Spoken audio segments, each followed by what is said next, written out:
Hello and welcome. I'm Tommaso Ridani and this is Story Scanner, the stories everybody is talking about in a way nobody is.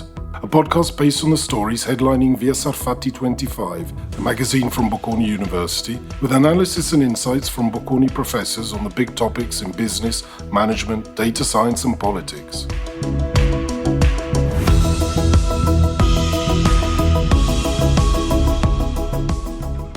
Today, we take a further look at the megatrends of the future impacting the post-pandemic world. After delving into the economic outlook and digital transformation in the previous episode, this time we take a look at other forces shaping our society, specifically regarding demography, climate change, and European politics. The economy, politics, healthcare, work, so many aspects of our society have in fact been impacted by the COVID-19 pandemic, and in the post-pandemic era the new world will be interacting with pre-existing forces that were already impacting on our society, such as climate change, population shifts, and new political forces. And so our society has to be ready to face these challenges and changes, to transform and adapt. One starting point for looking at how society changes is demography, since its scenarios are vital for understanding the future of the economy, political and social change, climate change. Professor Francesco Billari is a demography scholar at Bocconi and can help us understand some of these future scenarios. Demography shapes and is shaped by economic, social, political, and environmental change. So, talking about the future of our world, demography is for sure a central issue. Population change can be slow or fast, according to different phenomena.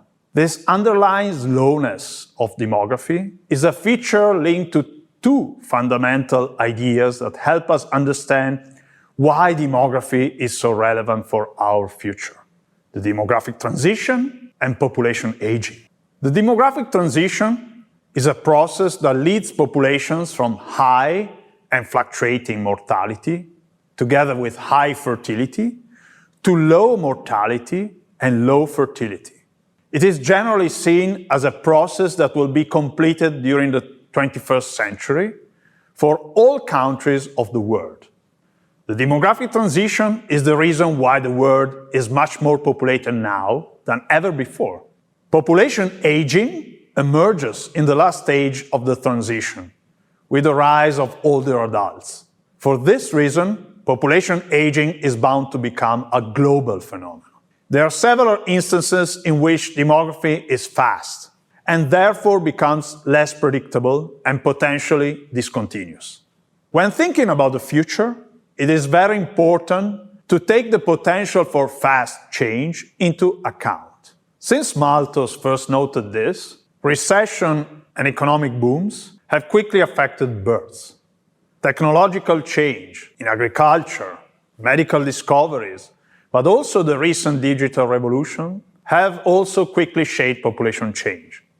Last but not least, pandemics are still around, with COVID-19 having compressed deaths in a short time compared to other epidemics of the post-transitional world. The main force driving fast population change is migration. At the scale of a country, of a region, of a city, migration tends to drive fast population change. When thinking about the future at a scale that is less than global, migration magnifies the uncertainty associated with population change.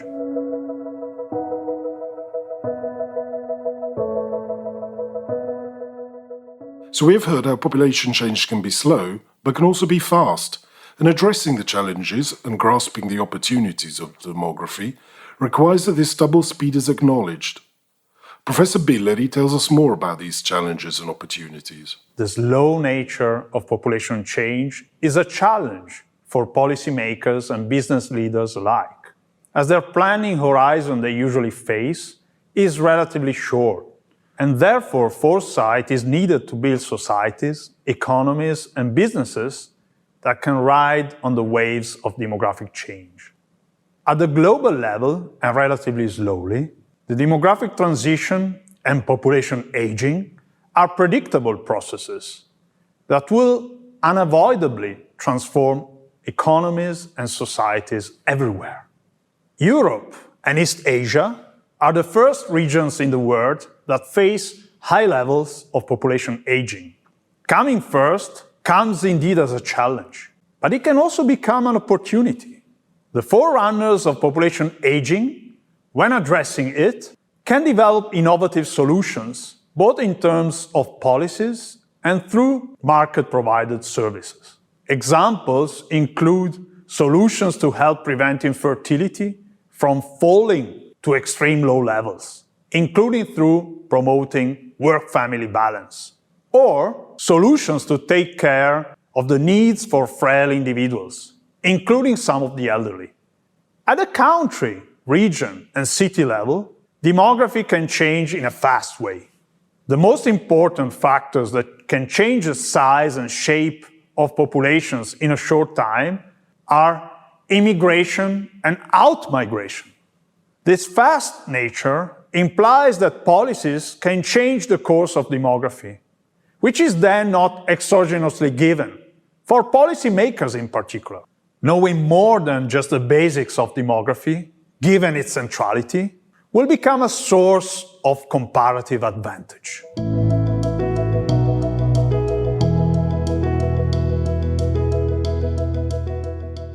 Another major force impacting so many aspects of our society is climate change.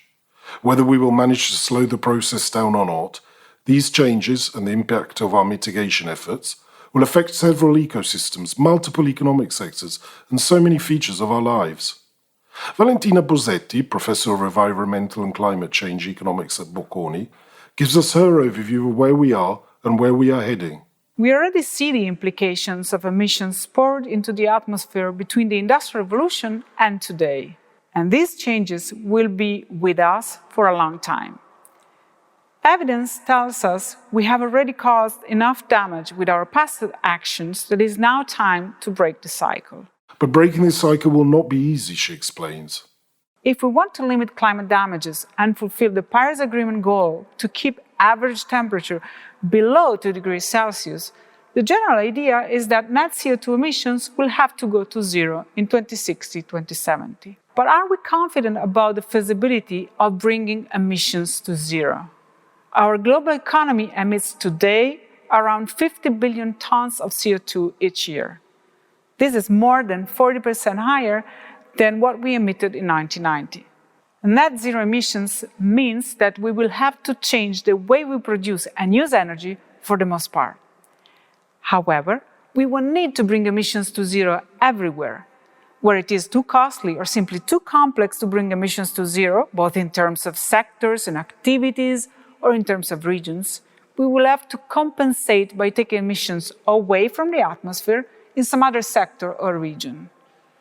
For the most part, though, we will have to produce zero-carbon electricity. This can be done using renewable sources. This technological shift does come with some challenges. The power system needs to be reliable and stable, and renewable technologies represent a challenge to these requirements. These challenges will require a wide breadth of policies, she goes on to explain. All these changes will require policies. Up to now, although greenhouse gas emissions imply huge costs for society, present and future, nobody has paid the bill. Today, we have a good understanding of the risks associated with these emissions, and we have collectively decided we should not run those risks. This means we could associate a cost to those emissions so that they are reduced. In Europe, for example, we have developed a tool that serves that purpose, the European market for emissions. Some other countries are taxing CO2 emissions. But so far, the amount of emissions covered by such policies and the extent of these taxes are not enough. Putting a price on such a cost to society has two effects: providing incentives to reduce emissions and generating revenues for those emissions that are not reduced. The latter should be used to minimize the costs imposed by the transition to the most vulnerables. But pricing carbon will not be enough. In the real world of conflicting political incentives, social perception and acceptance pressures, other policies, as for example technological standards, subsidies, innovation policies, might prove more easily implementable and successful.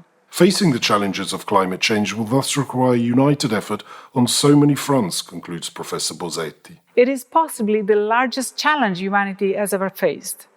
It requires ingenuity and innovation, not just in technologies, but also in policy making and in our behaviors. It also requires never witnessed before levels of international cooperation. And it can only be done with social justice in mind.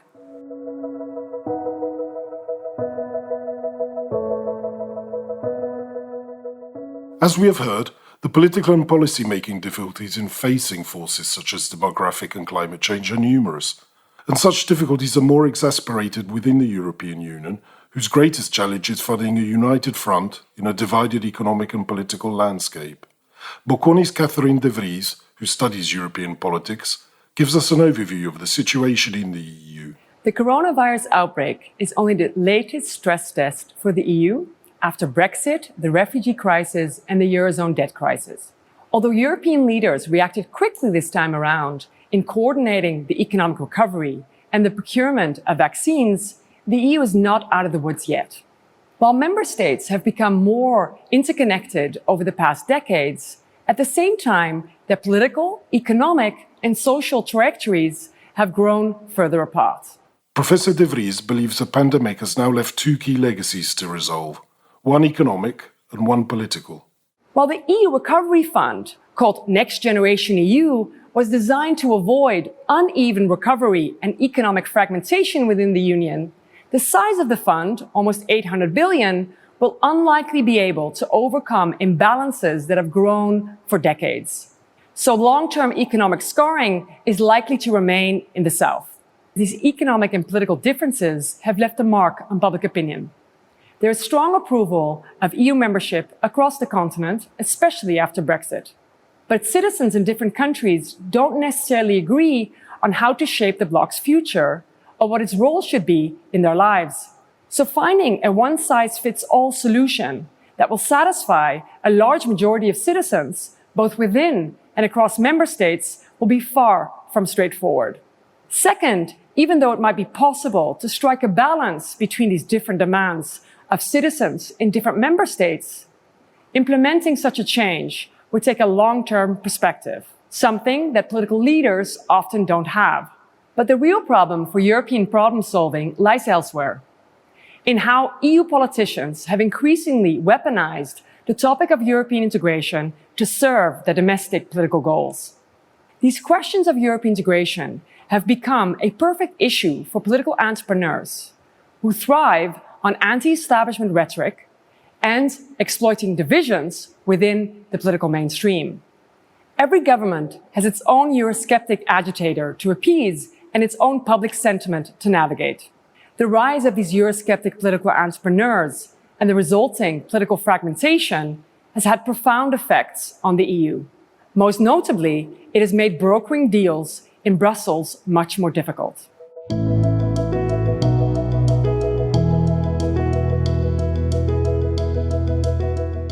So a politically and economically fractured European Union will have its work cut out finding solutions to these challenges, she believes. The European continent, like many other parts of the world, faces key challenges, from the post-pandemic economic recovery to climate change, from the technological transition to growing geopolitical instability. These challenges don't hold at the border. So to deal with them effectively, European leaders will have to coordinate their actions. In addressing current economic and political divergence, the EU needs to reconcile radically different views about the appropriate scope and depth of integration that exist both across and within member states, and that are often hot topics of domestic debate. At the same time, European leaders need to secure public support for the European project to make its future sustainable. Acting collectively when economic, political, and social costs of previous crises diverge tremendously across the Union will prove a tall order. Time will tell if European leaders will be able to meet this challenge. I hope you enjoyed hearing about some of the megatrends that will be shaping and driving our future. You can read more in the new issue of Vries Arfati 25 magazine, with opinion, research and insights from Bocconi professors. In the magazine, or directly on Bocconi's YouTube channel, you can find 5 masterclass videos Bocconi professors have produced on the megatrends. In their masterclasses, Professor Billari dialogues with Dubravka Suica, Vice President of the European Commission, Professor Bosetti with Barbara Bushner, Senior Director of Climate Policy Initiative, and Professor De Vries with Timothy Garton-Ash, commentator and author. The videos will also be published on various Financial Times channels, with whom Bocconi collaborates on the FTX Bocconi Challenge competition. Applications are now open to the 3rd edition of the challenge, which will see university students and young professionals from all over the world called upon to develop innovative ideas for today's hybrid world, keeping in mind these mega trends. I'm Tommaso Reidani, and I hope you'll join me again for the next episode of Story Scanner.